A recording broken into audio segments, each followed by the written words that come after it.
The delivery man made just one phone call and caused the bank to go bankrupt on the spot. Only then did the manager realize that the man she had looked down on was actually the richest man in the world. It turned out the billionaire had chosen to experience life by hiding his identity and delivering takeout. That day, he came to the bank in his delivery uniform to withdraw money and happened to recognize his former college classmate, who was now the manager of this bank. He greeted the manager excitedly, but when she saw he was just a delivery man, she warned him not to act overly familiar with her during work hours. Then the man proceeded to handle his banking business. When the manager found out he was there to withdraw money, she instantly began mocking him, saying they only handled transactions for people worth tens of millions. She said a delivery man like him couldn't possibly have money in this bank. She said this as she tried to kick him out, stating flatly that this was not a place for someone like him. Hearing this, the man questioned her words. Still unaware of his real identity, the manager kept explaining, saying this wasn't just any ordinary bank. They only served people from high society. But what she didn't know was that the man in front of her was actually a billionaire worth trillions. No matter how the man tried to explain, all he got in return were cold laughs from the manager and her staff. They insisted this was not a place for him, but the man didn't want to waste words with them. He asked directly if he could withdraw the money or not. Hearing this, the manager decided to give him one chance and asked how much money he had in his account. The next second, the man blurted out, $30 million, but all he got in return was mocking laughter. They said he didn't look like someone who had that kind of money. They thought he was insane and came here just to stir up trouble. They said this as they tried to throw him out. Seeing that the manager still refused to let him withdraw, the man advised her not to regret it later. But the manager arrogantly said that there was a huge gap in status between them, and he wasn't even qualified to make her feel regret.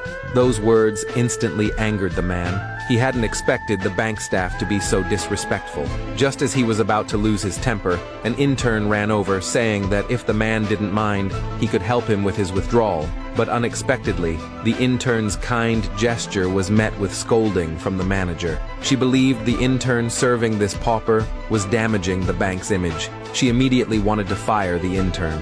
Just as she finished speaking, a CEO entered the bank. When the manager saw this important client, her attitude changed completely. She flattered the CEO excessively. The CEO, too, was generous, planning to conduct a $50 million transaction with her right away. The manager happily handled the transaction for the CEO and even said he was a VIP at the bank who conducted over $1 billion worth of transactions every year. He had priority service privileges. Hearing this, the intern was about to give up, but was stopped by the man. He said, "What's so special about being a VIP?" He refused to back down, curious what the manager could do about it.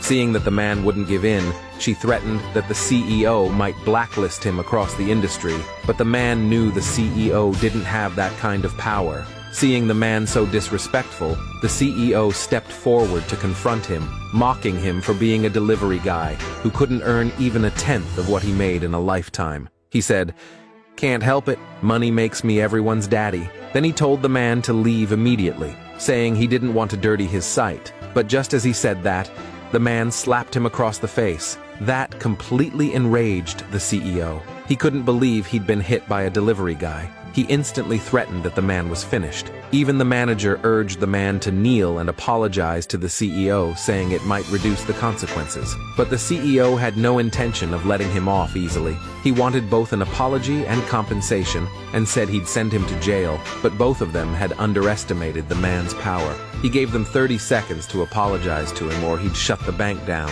The manager immediately thought he was crazy and ordered security to throw him out, but the CEO was curious to see how far the man would go. When the time was up, the man picked up his phone and called his assistant, instructing them to notify all company heads under his name to immediately withdraw all funds from this bank. As soon as the call ended, the manager couldn't wait to mock the man, calling him a vain fraud who made up such a ridiculous lie for his pride. She didn't want to talk to him any further and ordered the security to detain him.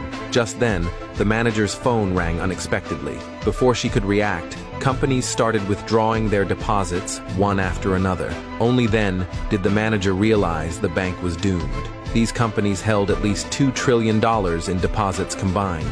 The bank simply couldn't cover that amount. Seeing this, the man asked the manager, "Do you like the gift I gave you?" But the manager refused to believe this was the man's doing. She immediately reported the incident to the bank president. When the president heard the news, she was shocked. She asked the manager what on earth had happened. When she learned the manager didn't know either, she ordered her to resolve the matter immediately. Meanwhile, the president called the man's assistant to ask why their partnership had suddenly ended. When she found out that her staff had offended the assistant's boss, she realized they had made a huge mistake. Upon learning the man was still in the bank, she decided to handle the matter personally. Back in the lobby, the returning manager tried to kick the man out when she saw he hadn't left yet, but the man hadn't gotten his money yet. Why would he leave? He then pulled out his bank card. Everyone was stunned at what they saw. How could a delivery guy have a supreme black card with a $100 million overdraft limit? So the manager guessed the card was fake, thinking he came to scam the bank.